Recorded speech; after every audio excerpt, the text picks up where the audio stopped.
So this is about the Ampere circuital law. In electrostatics, means in the electric field, we done with the Gauss law. Here it is Ampere circuital law. So what is the statement of Ampere circuital law is the linear integral of magnetic field is nothing but the current which is carried in the conductor. So closed integral H dot dl equal to I is a formula, and there is a proof by using a conductor which is placed along the z-axis. Since the conductor is placed along the z-axis, it forms a circular path. The lines which forms a circular path, the circular path changes as per the angle phi, and it forms a cylindrical coordinate system. So r is a radius which is constant, and phi which is changing in the circular path, and z where we placed the conductor. So we have to use Ampere circuital law, which is I equal to closed integral of H dot dl. So to prove that H dot dl is nothing but the current carrying in the conductor. So first we are writing what is dl and then H, and we are doing the dot product. So we are going to prove this is nothing but the current I. So dl in the direction of a phi in the cylindrical coordinate system, we have the equation for differential length is r into d phi a phi. And next, what is h? We already derived what is h, which is I divided by 2 pi r into a phi. So this we took a help from the Biot-Savart law, where h equal to I divided by 2 pi r a phi. The same we get even when we use a Ampere circuital law. So h vector equal to 1 I divided by 2 pi r a phi. And next we are doing the dot product of h and dl, and we are getting a phi dot a phi, which is 1, and we are getting I divided by 2 pi r into d phi. R gets cancelled. I 2 pi d phi.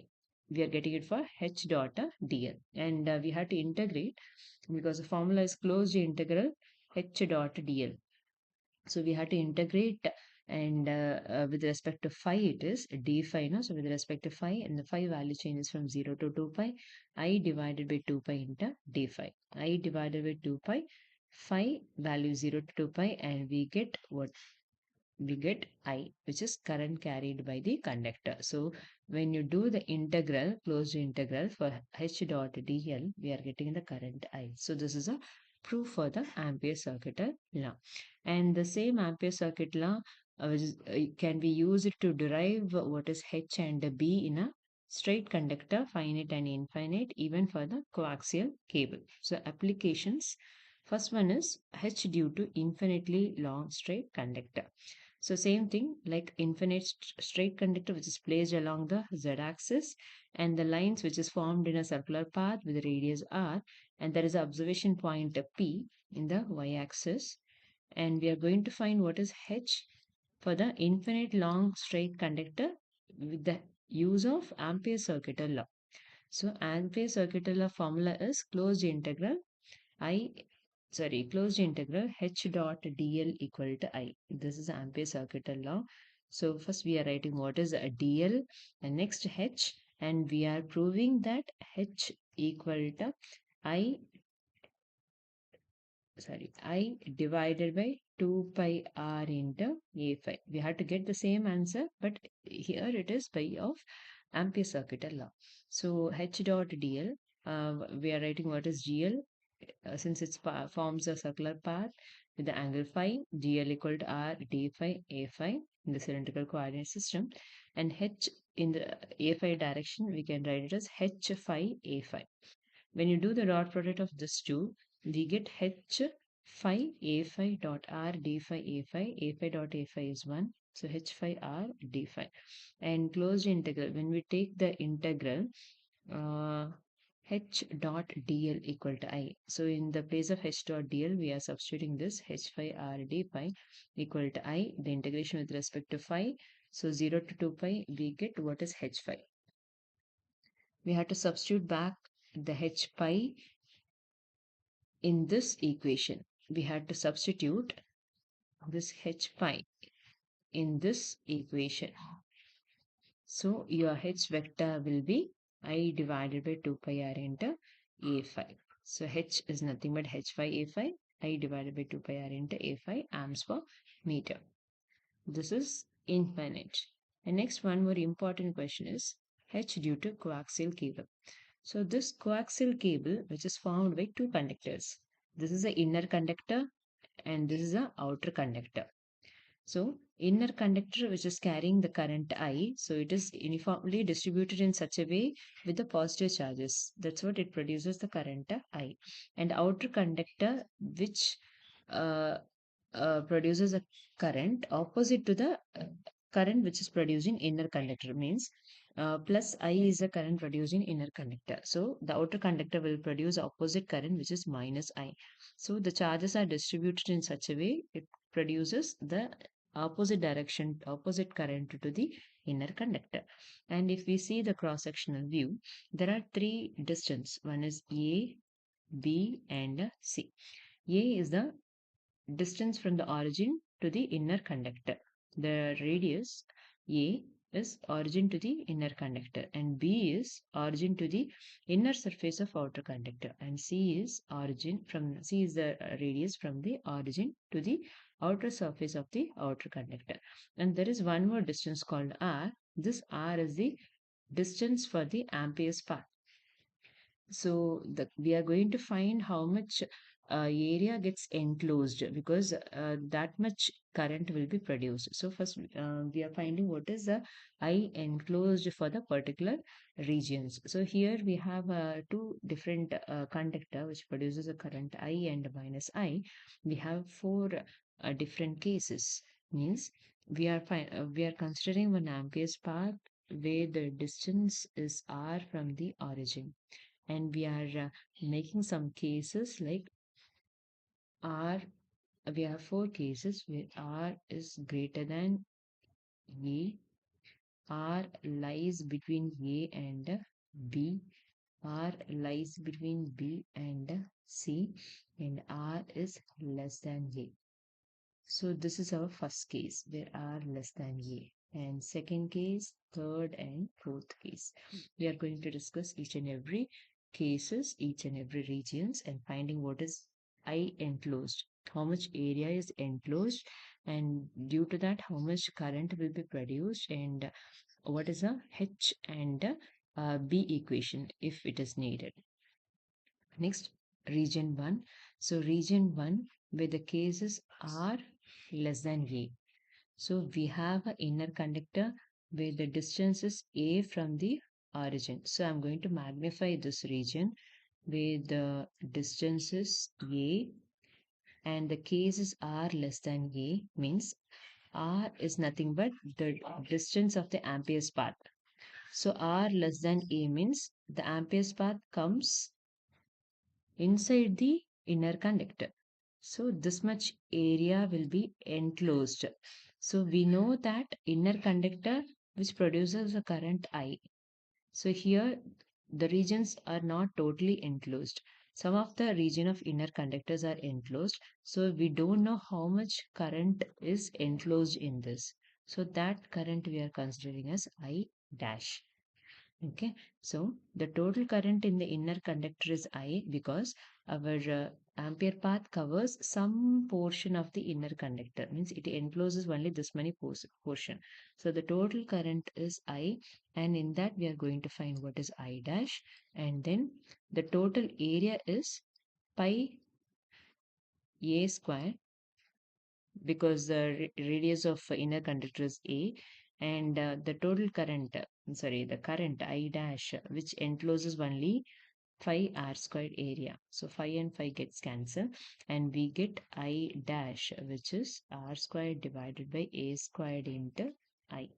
So I dash is nothing but enclosed current in the region R less than A. So I enclosed equal to I dash now. So our H means our Ampere's path. What is our Ampere's formula? Which is our Ampere's formula is equal to I enclosed equal to closed integral H dot dl. So dl we know r d phi a phi. H we can write in the phi direction, which is h phi a phi. When you do the dot product, we get h phi r d phi. So h phi r d phi I dash, which is nothing but our I enclosed, equal to what we got is R squared by A squared into I. So H phi R d phi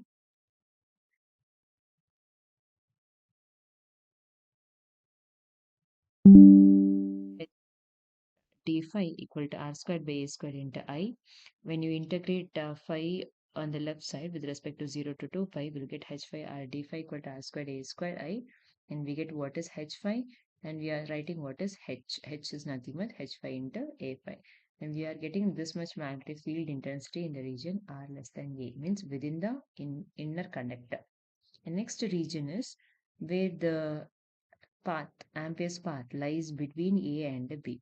So A is the inner conductor, B is the inner surface of the outer conductor.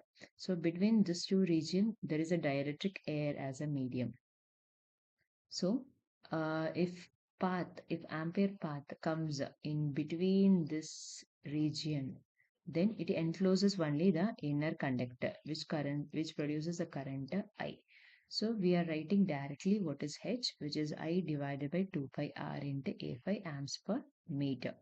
And next region which is B less than R less than C.